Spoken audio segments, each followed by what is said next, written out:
How did you choose animals over humans? They're peaceful and they just want to be helped and they want to be loved. They're literally so innocent and are dependent on us. So I chose to be the speaker for them. We are literally going from a puppy appointment straight to a euthanasia. It is really difficult, and it is one of the reasons why we have a lot of mental issues in veterinary medicine. A lot of people actually come into veterinary medicine because they want to serve their purpose, but then they leave. It's really sad because I'll see a post of, I can't take this anymore. I'm so depressed and I'm out of here. I quit my job. And I'm like, Welcome back to the Reboot You Podcast. I have the pleasure of having Katie Rullan here, who is an expert in her field with the small animal veterinary business. I'm not sure if I said that right, but you're an expert in what you do. yes, absolutely. Thank you for being on. Of I course. appreciate it. Absolutely. I love working with you, and I can't wait to get into that a little bit on what we've done together. Yes. And even though I'm on the human side, there's still a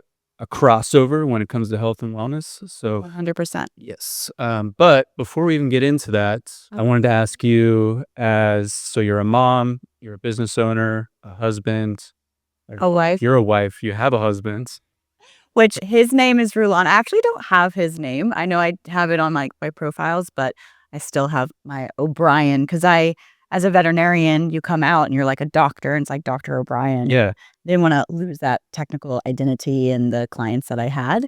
But yeah, I used his last name for And I everything wasn't else. sure, like, should I say O'Brien or Yeah. Rullan? And I was like, We do both. It's kind of like there's a Spanish side to that where technically you don't use the last name all the time. No, that got confusing when we had children. Absolutely. Nice. So which one of those came first? Great question, because I really had to think about that one.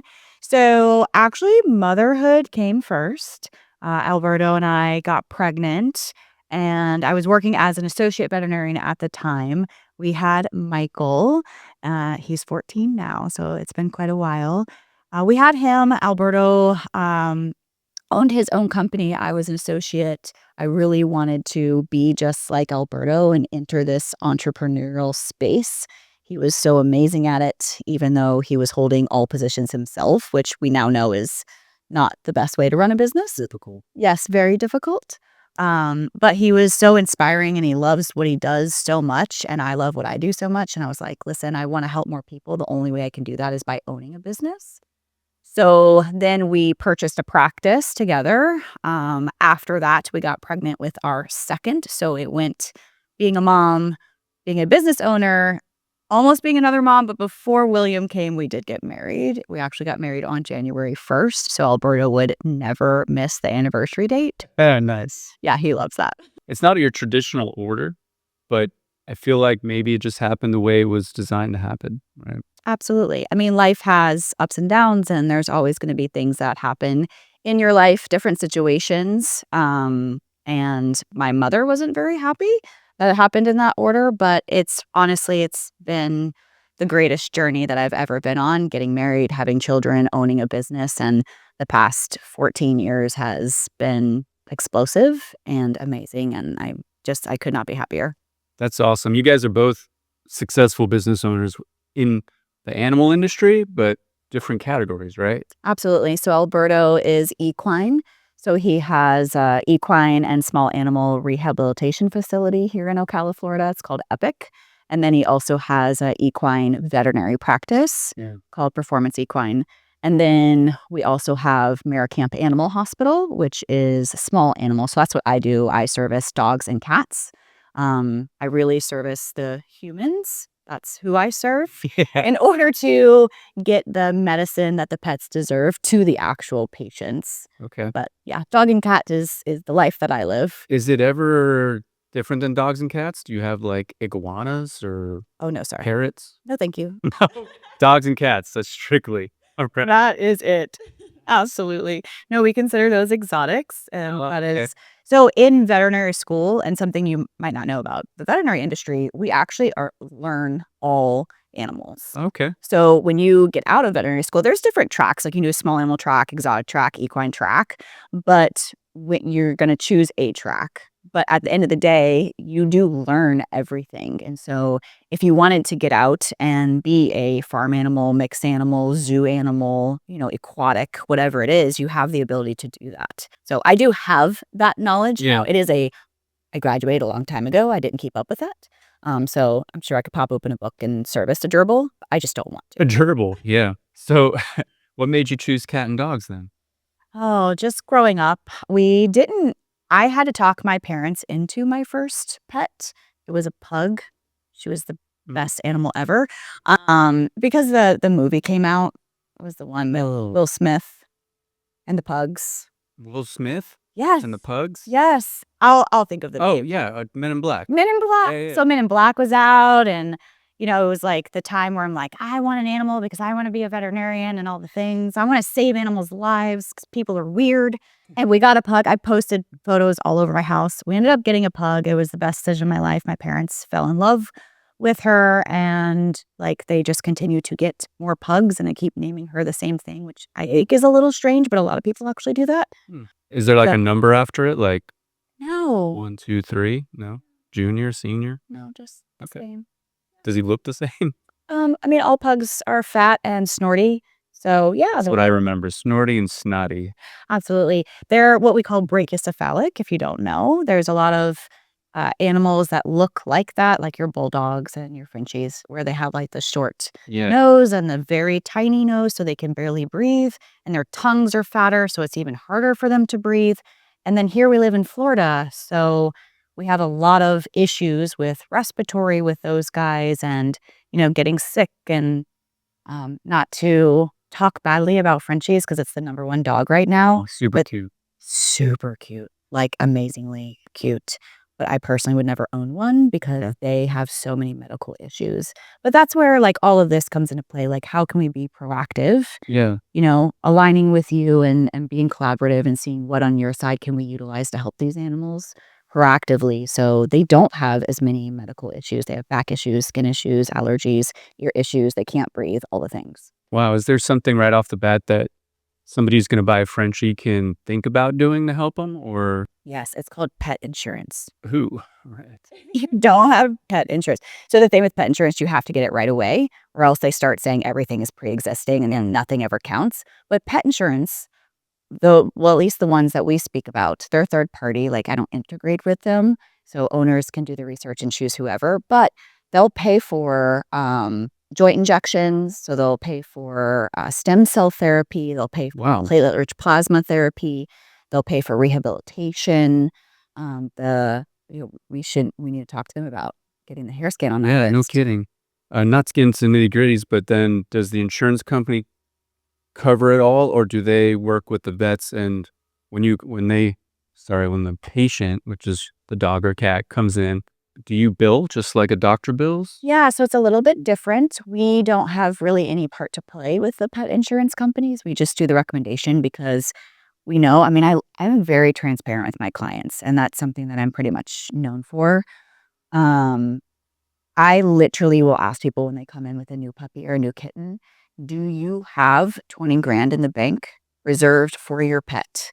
Or would you need help with financials?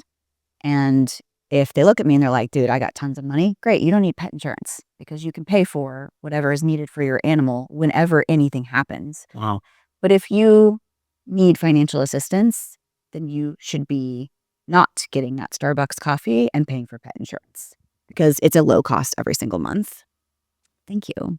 It's a low cost every single month. And at the end of the day, it helps pay for those things that your animal needs. So to answer your question, it depends on the plan. It depends on which deductible did you get.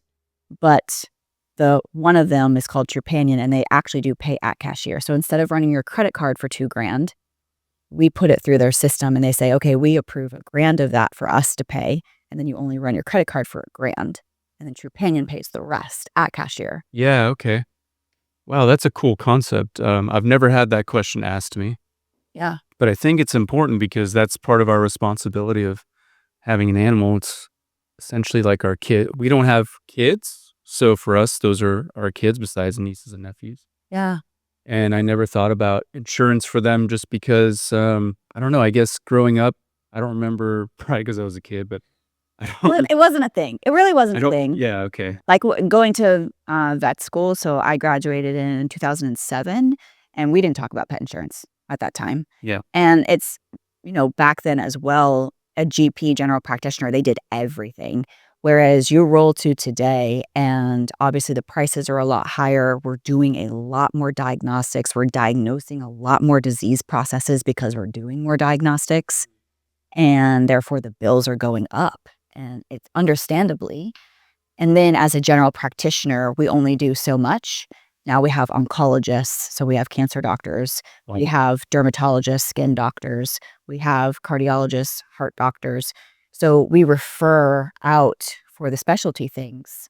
And not that we can't do some of those things, but along with the world changing and people getting upset and finding faults and suing, like we in the industry, we already have so many other things to worry about. We don't want to worry about that we tried to help the person and then, maybe they try to find us at fault at some point. And it's Yeah. just emotional, that things get involved. And we understand that. But the industry has changed a lot over the years. Is cancer something that's prevalent in animals more so now, or it's always been like that? I think that it's probably, first of all, a great question because things have changed over time. I think that cancer has always been an issue. It's the stories that you hear 10, 20 years ago. Oh, well, I just woke up and my, animal had passed outside or under the bed or whatever it was. Well, it probably had cancer, Yeah. right? So because we weren't doing as many diagnostics back in the day, we didn't know. But now we pretty much run blood work. Like if you come in for vomiting diarrhea with an animal, I have to know what's actually wrong with the animal in order to help the animal. And so we are going to immediately tell you need blood work and x-rays, Okay. right? And Yep. then you're going to immediately need supportive care. If you went to the doctor and said, I'm having vomiting diarrhea, what are they going to do? They're going to hook an IV in your arm the first thing and give you some medications to stop all the inflammation and the vomiting and all the things to support you. So in veterinary medicine, it's a lot the same. Really? Yeah. It's so interesting. So what made you choose animals versus humans, being an MD versus, is it still an MD when you're a vet? Like, So yeah, we're called Doctor of Veterinary Medicine. Yeah, So yeah. DVM. DB. Some schools graduated their vets with the letters backwards, like my husband. So he likes to say that he's special and the best. He is special. He is special. We all know that. We call him Alberto the Great. Man, nice. But yeah, how did you choose animals over humans? Yeah, so choosing animals over humans, that is tricky. However, I really go back to my dad. My dad was a human doctor. He was an oral maxillofacial surgeon, and he dealt with people and insurance his entire career. And he just really instilled in me, insurance is evil and a huge ripoff and a really bad system. And we won't get into that. But he's like, if I never had to work with an insurance company, my life would be so much better as a doctor, right? Yeah. Secondly, by working with the humans and trying to help the humans, he just always said at the end of the day, if he could work with animals, because they don't scream at you, they don't, try to sue you, or they don't do all these negative things. They're just there and they're peaceful and they just want to be helped and they want to be loved. And yeah, they might be scared and a little bit fearful and maybe they might try to bite you. But at the end of the day, like they're so innocent. And with humans make a lot of choices that maybe aren't the best choices. And then it's easier in life. I mean, this is with you and I as well. It's a lot easier in life just to try to blame someone else than to take the full responsibility that you made that choice. And you are in the position that you're in right now because of the choices that you made. There's a lot of victim mentality and all the things. So he would talk about all of that at the dinner table, right? And I'd be like, wow, I don't want to be put in a position. And I was young. So, I mean, obviously this is happening in the back of my brain. Yeah. I didn't want to be put in that position. And I did love animals, and literally every single animal that we did have after the pug, finally got the pug, was my best friend. Like I just like lay down with them and tell them all my deep, dark secrets. Yeah, right. And they wouldn't tell anyone. So it's just the best. And they're literally so innocent and they're dependent on us. And so I chose to be the speaker for them. Yeah. Yeah. I think this is kind of a cool point. But as you're saying that, what I find interesting is the medicine is very similar from human to animal. It is actually. But what's really cool with the animal side is there's no placebo effect. So, like, what you do with them, you're going to see actual results. And there's no, like, how do you feel? Like, I don't know, because some people are less intuitive, more intuitive. Some people have a great coping mechanism and they can just lock it down. With the animals, you can see it and feel it. And so another question I have for you is how how do you know, besides doing blood work and that, since they can't give you verbal feedback, Yeah. what do you look for versus verbal feedback from the animal? Yeah. Yeah, that's a good question. And a lot of owners are able to actually see some of these changes. I just think that they don't recognize them soon enough. So in order to say, what do I look for to know if they're in pain or if they're hurting or if they're just, not being their best, they do have in my opinion, they do have like an aura around them. Like I can kind of sense when they're feeling good or when they're not feeling good. But obviously, like, the tail is lifted, the tail is wagging, our back is not hunched. We're able to lift our head. We're able to walk up the stairs, walk down the stairs with no hesitation. We're able to jump. We're going to eat. We're going to drink.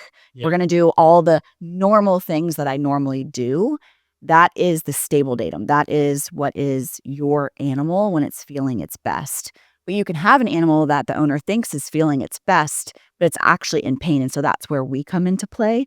Because when I'm doing my physical examination, let's just take the teeth, for example, a lot of owners are just uneducated in the fact that they have the same teeth that we do. So we brush our teeth every Right. single day. We get them cleaned every single year, or fanatic like me every 6 months. And your animals need the same care, So I should dental care. have my cats have their dental care done? Yes, absolutely. Yeah, because what I find on physical exam Yeah. is they have plaque and tartar, which is bacteria. It can go into the whole entire system. And then they have where the gums get inflamed because the bacteria, the gums start to back away, the roots start to get exposed. There's sometimes fractures in the mouth from them chewing on hard things. And all of that is pain. And so we'll end up doing a dental cleaning. And then the owner calls 5 days later and they are ecstatic with how much their pet has improved. Hey, I thought that they were normal. I thought that was their normal day to day, but he's running around. He's super excited. I haven't seen him like this in years. Okay, yeah, it's because there was something actually happening with them.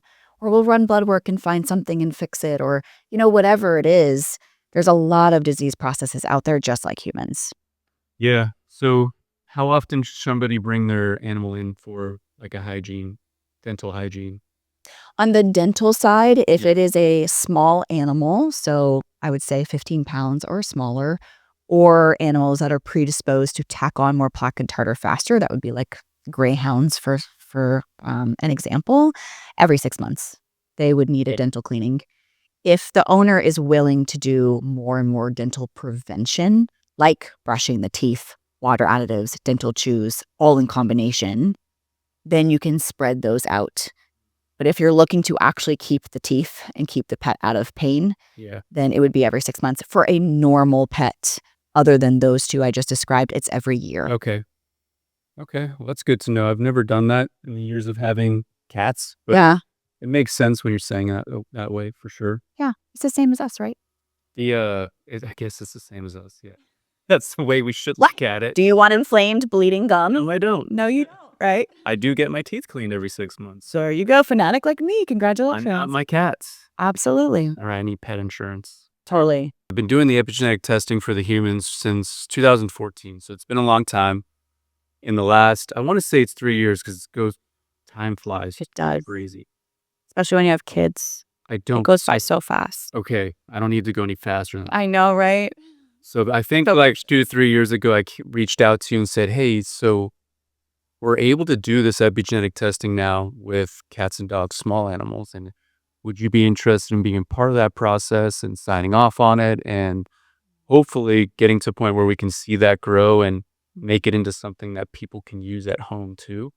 Because in case you just want to stay on top of your animal's wellness over like more preventative measures, but at home, stuff you can do at home, Yeah. which I think is important too. Yeah. We started doing some work together. I'd come in, do a little lunch and learn with the team, Yeah. which was nice. Show them. Such a great speaker, just letting you know. Bayesian is very, very intelligent. So he gets going on how he can save humans and help humans and all the things, but then also now animals. And it's super, super inspiring. And if you guys need any help with your healthcare, personally, Fabian is the number one guy to go to. That's what I'm talking about. That's a good endorsement right there. That's right. Thank you. I believe it. So it was really nice to be able to do that in person because I'm a little bit apprehensive to just pull people's dog hairs and more cat hairs and mouse swabbing my cat. Yeah. Like was something that was an issue for me at first thinking Yeah. about it. But going and being able to do this with your team. So in your minds, when you first got introduced to it, how do you see this epigenetic test? And I'll explain a little bit about what's in it. Yeah. How do you think that could help what you're already doing? Because you do such amazing things with the animals. Yeah, I think there's a lot of different diagnostics in the veterinary world that can give us different perceptions as to how the animal is doing. What I love about the hair follicle testing is that it gives me information that I'm not able to get with any other testing in veterinary medicine. And it gives me a real, true idea of what exactly is going on with the animal in that moment of time. Right. And how exactly we can help the animal with the supplementations that you can provide. And then the retesting, obviously, hey, what did correct? What kind of fell out? What can we change or alter? And how we can continue to improve their health. But there's just not anything else. Like our blood work is, white blood cells and red blood cells and kidney and liver and but we don't have anything, vitamins, minerals, all the different, your report is humongous and it has so much information. It's a little bit overwhelming. Yeah. Like with the amount of information that is there, but there's nothing else that can tell me what's happening on all these other levels for an animal. Right. So then how can I truly help the pet with how their body is functioning? Therefore, then they feel better. Therefore, the inflammation is reduced. The pain is reduced. They're thriving in their body. And that's what every pet parent wants, is an animal that truly is healthy and doesn't have the opportunity to get certain disease processes because we were proactive. We did the testing. We're able to get the results. We're able to do something about it. Okay. So if you have the ability to do a testing kit on your animal and you can see what vitamins, minerals, antioxidants, amino acids, which specific nutrients they're deficient in, and you can see which toxins they have too much of. If it's yeast, is it parasite? Is there a viral thing going on? Post-viral. But you can also see which systems are affected by all these. Is it the coat or the hair? Is it the gastro system, or is it more like muscle building and maintaining? And when you have every deficiency and you can see what it does for the body, it gives you a definition, right? So it says L-lysine and L-carnosine, B12 are for these functions in an animal's body. How do you feel like you can utilize that data as a professional? Yeah, so it goes in alignment with my routine diagnostics and like the diagnostics every veterinarian uses. So if my patient's kidney values are up, then I only have a couple of differentials that I can try to identify and correct. Okay. So maybe there's kidney stones, maybe it's primary kidney disease or kidney failure, maybe there's an infection in the kidneys, maybe there's actually bladder stones or urinary tract infection that's ascending to the kidneys. There's so many different, there's other diseases, there's so many diseases that could affect leptospirosis. There's so many different things. And I don't know what the actual answer is because I can rule out stones on an x-ray, right? But I can't rule out some of these potential disease processes without going to specialists. And even they can give you certain differentials, but they can't sometimes narrow it down to an exact science. And so where that helps is then I can take the hair follicle scan and say, oh, okay, well, I do see that you have these toxins in your system. And I do see that you're deficient of, this X, Y, and Z. Let's correct that and ensure we don't have anything that we can't handle immediately, and see if just by correcting the body, the function of the body, and getting the body healthier, that then maybe my kidneys will start working better. Yeah. Right? So that's just one example. Yeah, no, that totally makes sense. And it does tell you what you can feed the animal for what they're deficient in. That gets a little tricky because there's certain things you just don't feed a cat or dog necessarily, or maybe they're not supposed to eat, because I'm sure there's things that certain animals should not eat. So that's where, is there supplementation in the vet world for small animals? Really, the only supplements we get involved in routinely is going to be joint supplements, Okay. because there's so much pain that comes with osteoarthritis, and it's the number one thing that we talk about in a senior animal, and evaluating them on, like, where are they with their pain? What are we doing to be proactive to take them out of pain? And we do supplements from that side, injectable joint supplements, oral joint supplements, and then we move into more like degenerative therapies and things. But then, supplementing their body based on their scan is also very helpful along that side. It's in the supplement realm, but I'm super curious. Have you gotten into peptides yet for animals? Not for animals, but for myself, obviously with you. I myself have a bad back, so I have a couple of disc herniations. I can make that worse sometimes by going to the gym and overextending. But where I'm at in my life is I just want to make sure that my body is as primed as possible, because if I'm not healthy, I can't serve anyone. Right. And the healthier that I am, I mean, obviously for my children and my husband and my family, but for work too. If I'm tired, if I'm sluggish, and then therefore you're kind of like a little bit aggravated or agitated, like, I can't lead anyone from that space. I have to be clear. I have to be logical. I have to be non-emotional.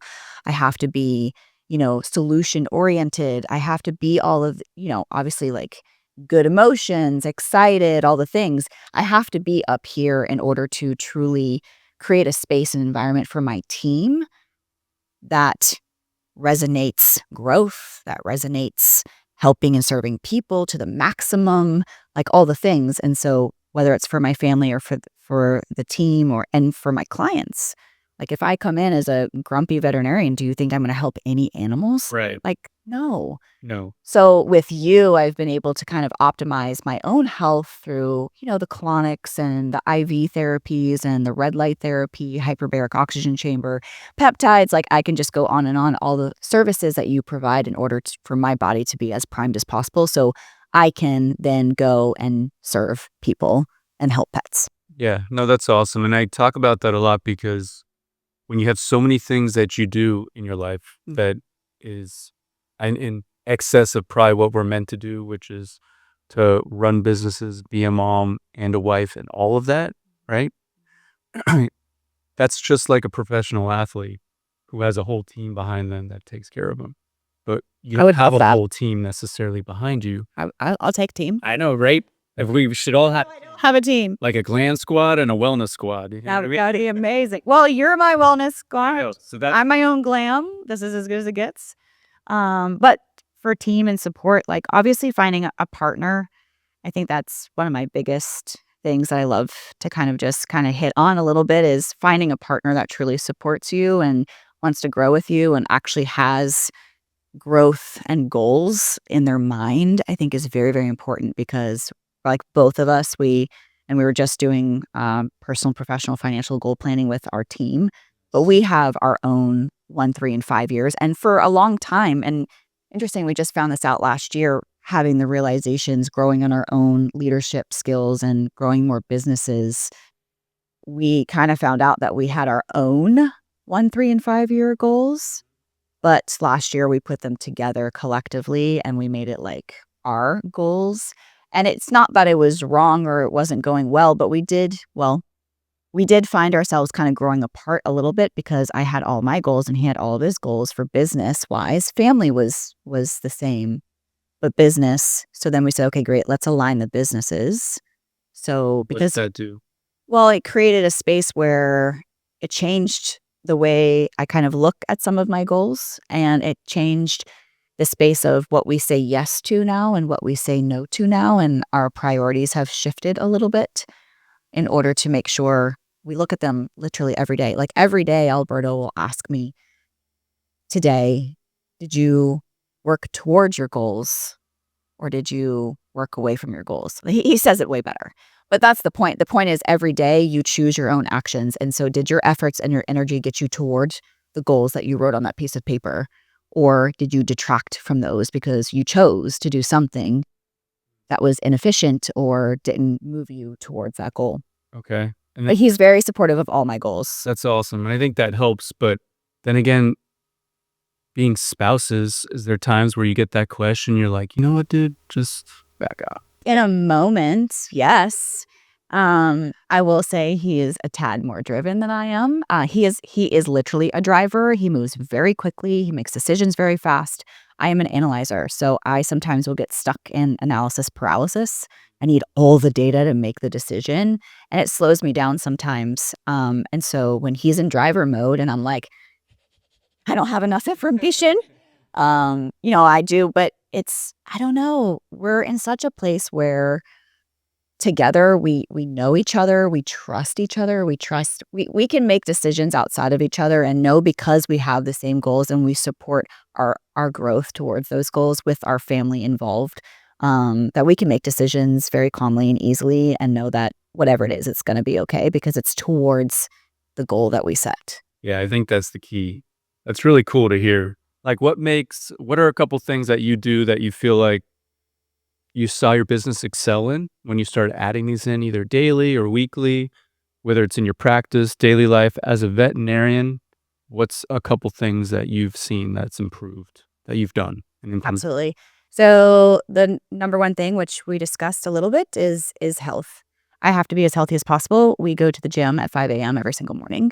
And that is, first of all, it's great date time with your spouse because as you can imagine, running multiple businesses or even a business owner that's just getting started, you don't have a lot of time to be intentional with another person because you're trying to drive the goal in the moment of time, which is the business. And there's different seasons. Like you have some seasons where you're in alignment. Hey, I'm going to go all in. I'm going to go ham on the business in this one aspect for the next 2 months. And then we know after those 2 months, we're going to take a little bit of time to be intentional with each other. And you kind of get into that cadence, being transparent, being very open, honest, communicating, really, really important. But going to the gym is pretty much non-negotiable, even though I try to make it negotiable sometimes. But Alberto's like, Maybe Saturdays, Sundays. every day is his goal. 'Cause it just sets the day up for success. And we like going in the morning. That way you're bright, you're alert, you're like, it's like when you come into work and people are like still eating their breakfast and they look like they kind of they were sleeping in the car or like they just come in or just like, hey, what's up? No, you clock in like you're there to inspire people, to help people, to do things, to like move the world, right? Yeah. So by going to the gym in the morning, you were then able to set yourself up for success in order to hit the day running and be as efficient as possible. So that is something that should be non-negotiable in every single veterinarian's world. That's funny because my front desk just told me the other day, like, and he said it nonchalant. They're trying to tell me something like, well, because you walk in with a purpose every day, we got to try to catch you, when you slow down. And I'm like, what do you mean? Like when you walk in, you're just straight to the office, you start working right away. And if we don't catch you right away, we'll lose you with whatever we're trying to get. So I bit them. Yeah. When I walk in that door, I'm like, I got 100 things that I'm trying to think of doing You've there. already had like everything rolling through your brain, right? And that makes a big difference, I think. Yeah. I think getting good sleep is also really important. Yes. When you are in the trenches of running a company, especially for veterinarians. Listen, most veterinarians that own a company, they're running the company and they're a full-time veterinarian and they have a family to serve. And so getting good sleep is really important. The exercise, but then also just knowing your time and organizing your time to be as efficient as possible. So when you are with your family, It can be fully intentional time with your family. You can put the phone down. You can put the computer away. You can say, hey, guys, for the next hour, hour and a half, I am all yours. What do you want to do? Yeah. And I am all in. And that is way better than having your laptop on your lap while you're trying to watch a movie with your family, because the movie is something that is not true. I mean, I love movies, don't get me wrong. But watching a movie with my family versus playing a board game with my family, there's just a difference. I get that. Right? A movie, you're just staring at a screen. You're not spending any intentional time with your family, even though the movie is with your family. But a board game or going outside and swimming or, going to the park and riding a bike, like those are experiences that you truly have then that intentional time with your family. And then you don't feel guilty, because a lot of veterinarians, they work a lot because they want to serve their purpose, but then they feel guilty because they're not with their family. But if you do it the right way and you're intentional about it, you don't feel guilty. Right. And and your whole family is in alignment. You also have to make sure your family is in alignment. Our kids are in alignment with what we do, and they understand that they are part of our business. Yeah, they have the shirts on and they're working. They are. Yeah. They go to work, they make a paycheck. But even before they were on payroll, they understood that this is what this family does. We have intention, we have purpose, we have people to help, we have pets to save. And in order to do that, we have to work together as a team. You're coming with me to conferences, because the other part for veterinarians that's really important is self-development. Yeah. If you're not developing yourself, your team will never be developed, and they'll never be as good as they can be, and they'll never grow. So as fast as you can grow yourself is going to be one of the life savers. And I find the more time I spend growing myself, the bigger I become, the more power I hold, the more places I can be. I can have a client literally standing next to me screaming, and I can stay in this peaceful space, because I know when people get angry, it's because of something that they did. And again, it's hard for them to take that responsibility. And so it's easier just to scream at the veterinarian because they didn't do X, Y, or Z for their pet. Right. And so because I know that's not for me to hold, that's for them to hold. It's okay. I allow them to do that. And then I say, great, let's find the solution. Yeah. Can I help you? I have this skill as well. I can just take it, put it inside somewhere, and then just go right back. Yeah. Normal conversation. Not everybody can do that. No, so it's a good attribute. But that's a self-growth. That's a self-awareness. That's a growth thing that you learn through leadership development. And so I always tell everyone, all the extra money we make goes straight back into the business so our employees can have better lives, goes into investments so we can set ourselves up for success in the future, and our kids, and into self-development. Conferences, books, podcasts. Our version of a vacation is going to a beach hotel on the weekend so we can listen to podcasts together and then go out in the ocean and drill and role play different scenarios with employees to make sure that we're utilizing our leadership skills. Oh, wow. So we can be better leaders for our people, and we can grow, because he has different scenarios and I have different situations that happen. And that's like the best vacation because we're serving our purpose. Yeah, it's very productive in a way, for sure. Who doesn't want to be in the ocean too? That's my place. Yeah. One of the things I can say from an outside perspective is when I was doing these lunch and learns with your team, you do that every week, right? And so that's important because the team feels like they're involved with whether it's decisions or bringing new things in. And I just started implementing more of that too, where I'm asking my team, like, what do you think about this design? Like, is this good design? We're going to add this in the new year. What do you guys think about that? How can we make this a smoother process for you? And I like that because it makes them feel like they're part of the growth. 100%. Which is important. And it sounds like you've got it down to the whole family's involved, which is huge because then everybody has this energy at the house that's connected, right? Yeah. Where we're all aligned with I mission. feel like that's really cool. And it almost gets you to the point where if you come home a certain way, like maybe you just had a hard day because certain animals, were just harder than usual, right? They can probably pick up on that better than if they weren't involved in this because they understand like what your office day looks like and Alberto's day looks like, Yeah. And that's something that I don't know if I've ever heard that before, but a family does that. Absolutely. I think at least in small animal, I can only speak for myself. And in this industry, it is what people don't understand is that we are literally going from a puppy appointment where we are the most excited veterinarian Yeah. for that family straight to a euthanasia where we are euthanizing not only a patient, but it is the love of the life of the human. And it is also the only thing left from their dead spouse, right? And so it's the saddest of the times, but knowing it's the right thing makes it okay for us. But then we're popping right back into, in the next 10 minutes, into a brand new kitten appointment or an annual wellness. Wow. And again, we have to be the most excited human being for this brand new family that was just developed. And that's what happens in our day-to-day, back to back to back to back. That's heavy. Emotionally, that's heavy. And that's a part of the business I had no clue about, but definitely that having to deal with that because each emotion creates a reaction in the body, right? And True. those are like really traumatic scenarios where people only so many times in their life maybe have to deal and see that situation. That's why when those commercials come up or like save an animal and the animal's always like half dying on the ground and you're like, change it. Like, I don't want to see this. Right. So sad. And you see this on and off, or vets see this on and off all day.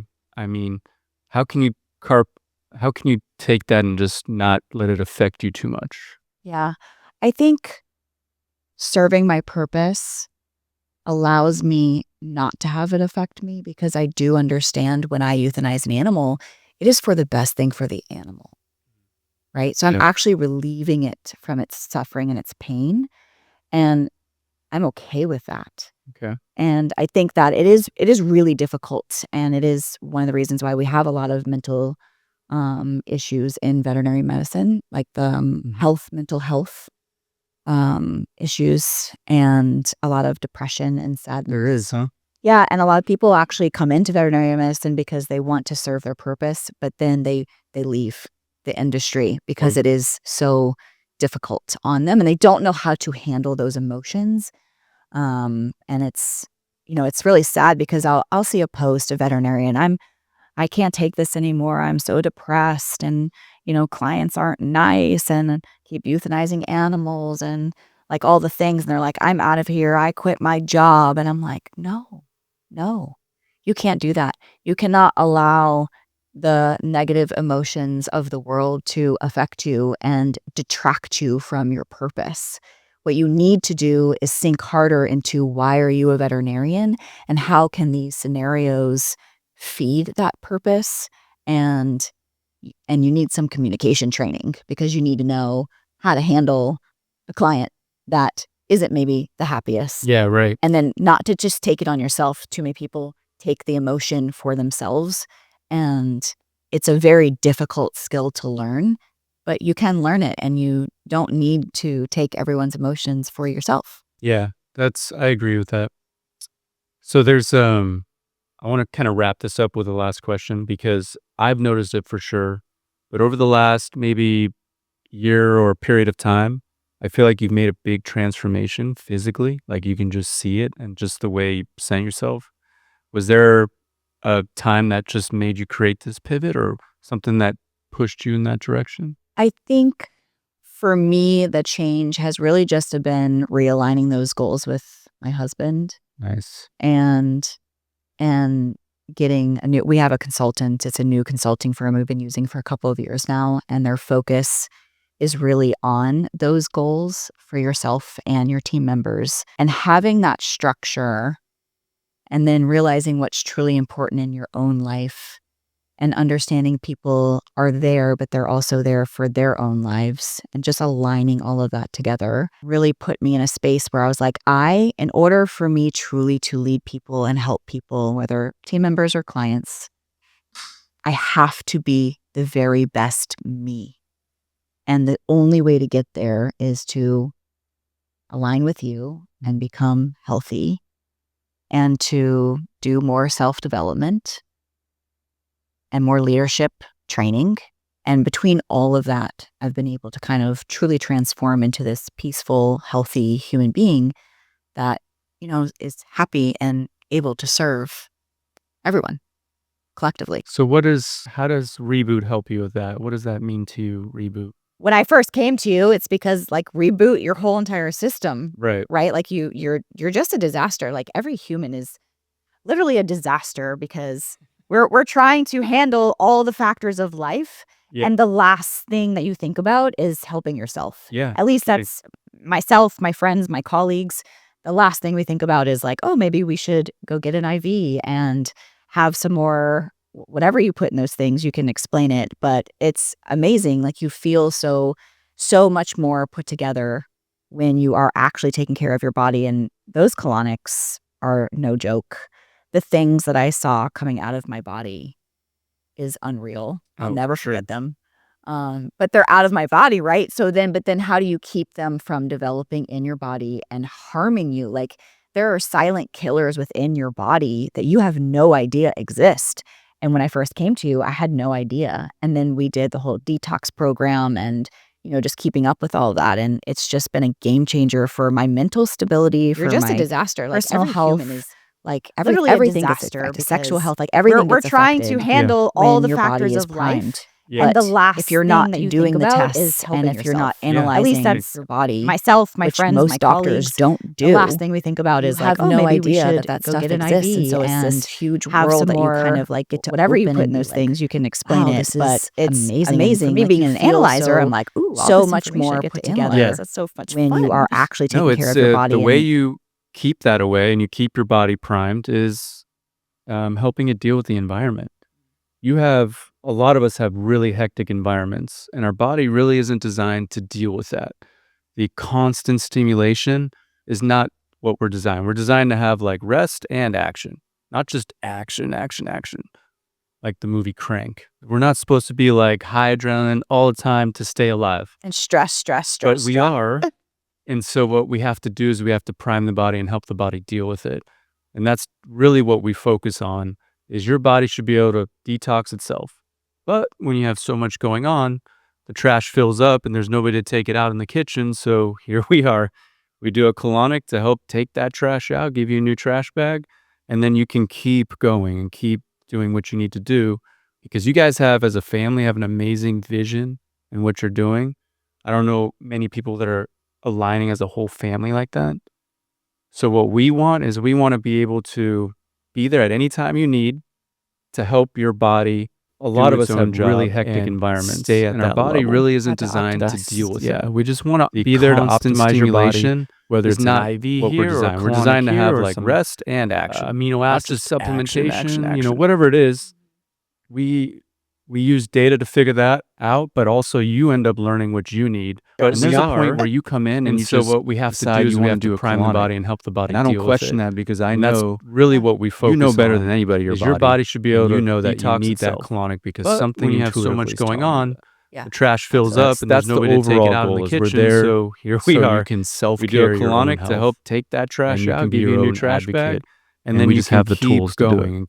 I love that. And it also helps once you do know your body like that, you can be so proactive. If I know that I always get sick with X, Y, and Z, hey, I'm going to come see you and get some therapies before X, Y, or Z even happens. And I was going to say it's been a long time since I was sick, but I did have a cold recently. I wasn't going to call you out. Before that, it's been a very long time that I've experienced sickness. And I think part of that is because I do know my body at this point, and I know what I can handle or what triggers me for my immune system to lower. And then I'm just coming in the door, what can I do today in order to help support my body so my immune system can be primed, I can be optimized, and then I can continue helping people. That's awesome. Well, thanks again for being here, and I appreciate it. And we'll just end with a high five. How about that? Love it.